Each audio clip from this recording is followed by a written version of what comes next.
We're here in the village of Midgeholme. Very quiet now, but had we been here 200 years ago in 1821, we would now have been on the site of the catch pit. I'm sure this was the site of the shaft. The buildings we can see down here are associated with the pit.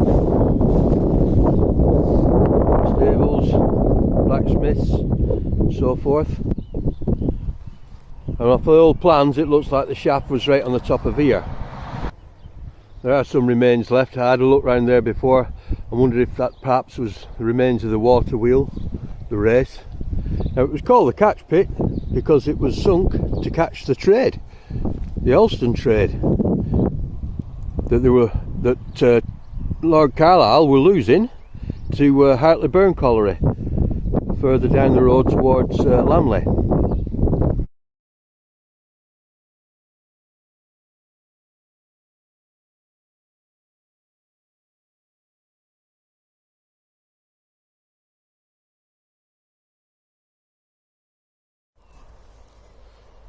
We stood on the site of the old row of terraced houses, but a lot of the village is the same as it would have been 200 years ago.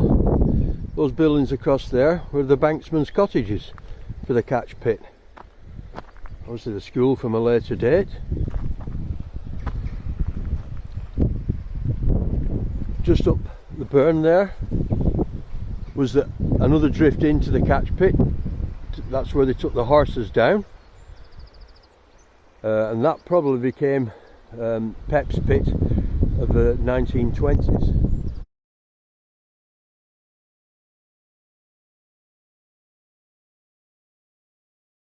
And look up towards the railway where the line of trees is, and across some high Midgeholme where the King Pit was sunk in the 1820s. We're just behind where we've been. That is what I think is the catch pit bank up there. And these were the workshops, stables, blacksmith shops. This place would have been an absolute hive of activity. Now we can trace Midgeholme Colliery right back to at least 1612.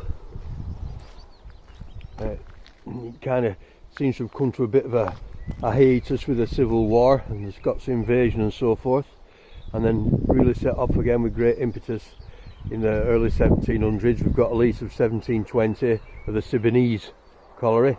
Siboney's is another word for ale house. It's a shame really that these are such a dilapidated state now, but they are mentioned on the lease of 1838 when James Thompson took over the collieries. The plan of them's there.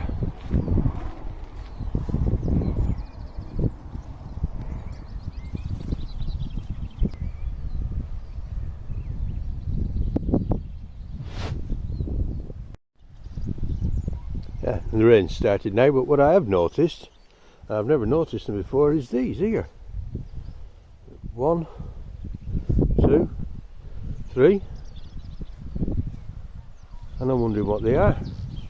Obviously something's been built up.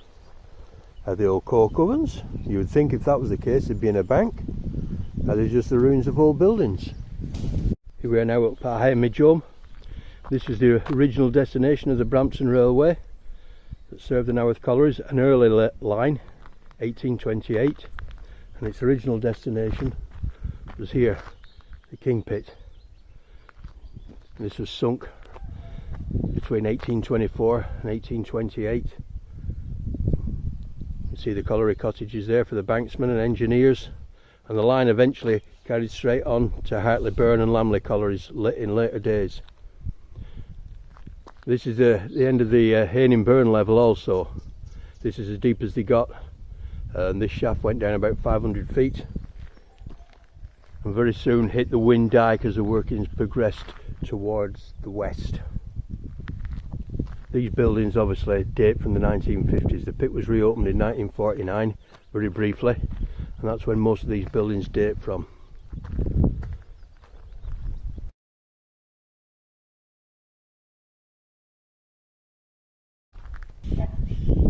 There's still the original colliery cottages.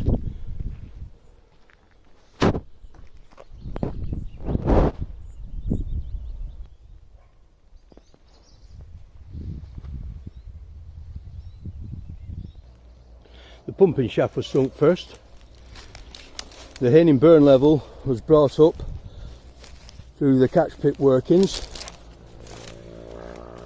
and as the level was being brought up into the Craig Nook coal, this shaft was being sunk. And when it got a certain depth, a borehole was put down to let the water out the shaft sinking, and then the shaft continued down to the Haining Burn level, and levels driven off to meet and meet up with it properly.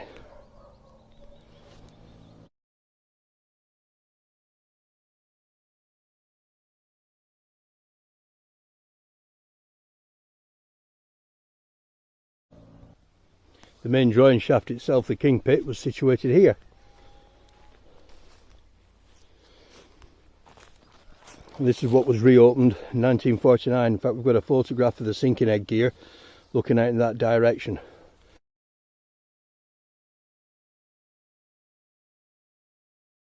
Courtesy of the engineer at the time, Jack Taylor. So the King Pit worked, say, from about 1828 right through to 1893-94, when it was closed, classes worked out. In its peak it employed about 300 men, or about 50 left at the time of closure. And all the coal originally was taken away by Stephenson's Rocket. They purchased Stephenson's Rocket in the 1830s, and for about 5 or 6 years that took the coal away, back towards Plainhead and then down to Brampton. When it was reopened in the 1940s, late 40s, under the coal board, it was intended to work the 3/4 coal that had hardly been touched, and the shaft was taken down as far as the 3/4.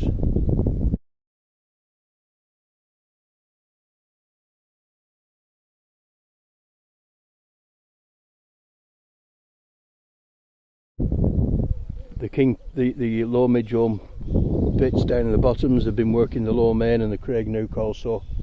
It didn't do a great deal, sadly. It was shut for 1953, 1954, and that was really the end of the coalfield, apart from private licence mines that opened up. It would have been a magnificent thing to see in its heyday, I'm sure it was.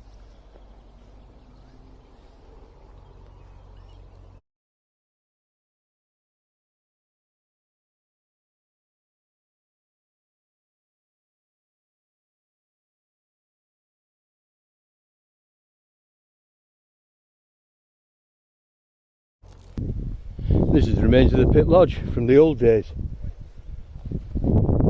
Originally the winding was by a horse chin.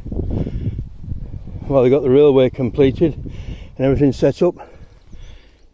See the embankment, and in the middle there all the reeds where the water was, and then they set up a steam engine. It was all steam winding, so this provided the water for the boilers. Pumping was by the water pressure engine. All the water went into the Haining Burn level, then down into the Blackburn. I'm wondering if the water pressure engine is like the one in Allenheads Village, that Armstrong water pressure engine that they get working from time to time. It'd be lovely to find an engineering drawing of it.